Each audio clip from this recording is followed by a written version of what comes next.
welcome to the Fish Room. I'm Rachel O'Leary, and today I'm going to add some fish into those two displays that we've created recently, the 75-gallon community of nanofish and the brand new 20 long. I'm going to add the green neons and the SP pencils to the one that's right behind me right now, and then I'm going to add the black darter tetras to the little tank up there. You see, I got some news yesterday that I wasn't quite expecting. I have to have a complete knee replacement, and as soon as possible. So what I'm going to have to do in the next few weeks is try and consolidate my aquariums down to a more manageable amount, because I won't be able to get down to the fish room to maintain them. So Friday I meet with the surgeon, and I'll find out exactly when the surgery is going to happen, and depending on if it's immediately or if I can push it off till June, there's going to be some big changes in the fish room. In fact, I think I'm going to take the opportunity to break down a lot of aquariums and maybe redo the layout down here. I've learned a lot over the past 10 years of running this fish room, and I think I can make it way more streamlined, way more efficient, and just better all around for both creating content as well as selling fish. But needless to say, I have a feeling this, at least the first half of this year into the fall, is probably going to be a wash as far as me being able to sell fish. The hope is that I can put off this surgery as long as possible so that I can get all my tubs set up, move a lot of my fish outside to just do their thing for the summer, and then when I'm recovered by the end of summer, be able to move everything back in and start fresh. So let's take a look at some of the fish and feed some tanks, and I'll show you adding the fish to those two aquariums and get our Thursday going. So I think I'm going to start by focusing on breaking down the top rows of tanks. Now this tank is already empty. This tank only has like 8 fish in it. This tank is empty. This tank is empty. This aquarium has the ember tetras, which we'll catch today and move, and then I'll be able to break down all 5 of those aquariums.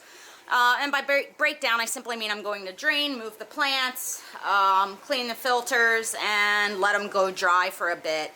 Then I have to decide what else I'm going to break down and consolidate. I'm just not sure. That it's a bit overwhelming to even consider with this many aquariums, asking someone else to maintain them for me. So I'm really going to try and get it down to about maybe 30 aquariums that other people have to maintain. Even though it's only for a few months, that's still a lot to ask of someone. And I honestly won't be able to do stairs. I won't be able to get down to the fish room. So it's going to be really important that I make it as streamlined as possible. So one of the things I decided to do was to catch a bunch of fish to add to the 75.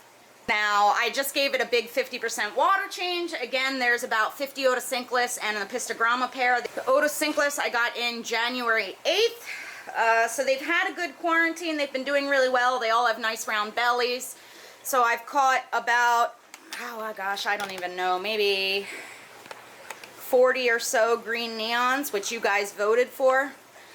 And then about 20 of the SP pencils. And we're going to add them to this aquarium. Now, all of the tanks that I pulled them from and the tank that they're going into got a big water change today, so I'm just going to pour them through a net and add them to the aquarium. The parameters are very, very similar in all my aquariums. The green neons I have had since... These green neons have been quarantined since November 30th. So they are ready to go. I may even end up adding more later. We'll have to see.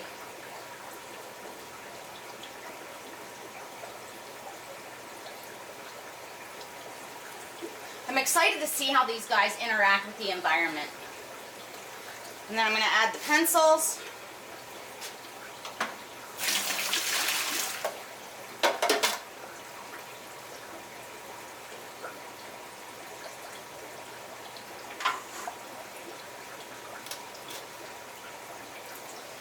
Let them settle in a bit and see how they look. You can see the ESPYs immediately grouped tightly. So already they're doing what I hoped they would. Now the green neons have sort of scattered initially, But I imagine once they settle in, they'll group a bit more tighter too. And I anticipate them using, like those guys are there, using the middle of this aquarium while the pencils stay more up in the top. This is immediately upon adding them to the aquarium. And you can see they're already behaving just like I want them to. Very tight directional group, staying in that top half of the aquarium. Now I imagine as they settle in, they'll move up even more. But wow, do they look striking against that driftwood and those plants. See, Mr. Episto's a bit curious.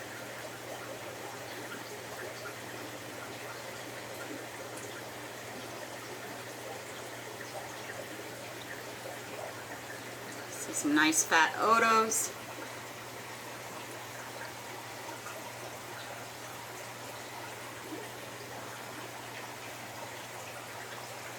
These pencils are the absolute perfect choice in my opinion. Now the green neons are still hanging out a bit low, but I will expect them to come out and be more visible as they settle in. So pretty. You can see still in this 75 gallon, they're grouping pretty tightly. Makes me happy. So it's been about 15 minutes since the fish have been added, and I did stick some O-nip on the glass just to feed everyone. But you can see that these SB pencils are staying very much in the top third, and all the green neons are staying in this middle section, which was really my goal. I think that their vivid color and sort of timid behavior will really be featured well in this aquarium.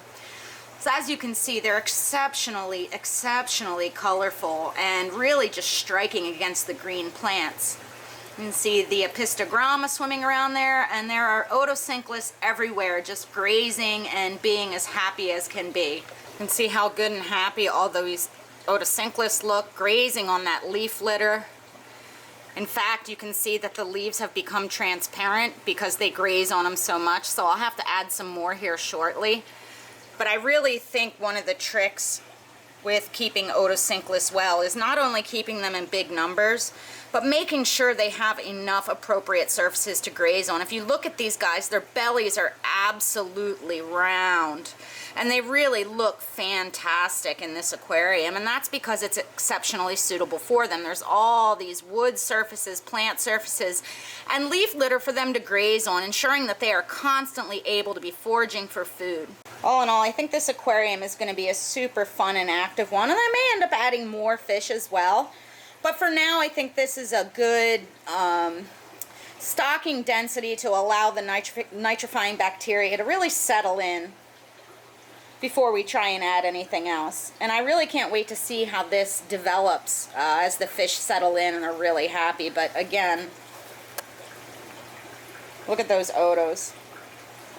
Really outgoing. They're all in a big group. They all hang out together. They're not at all shy. Really just very cool fish when kept properly.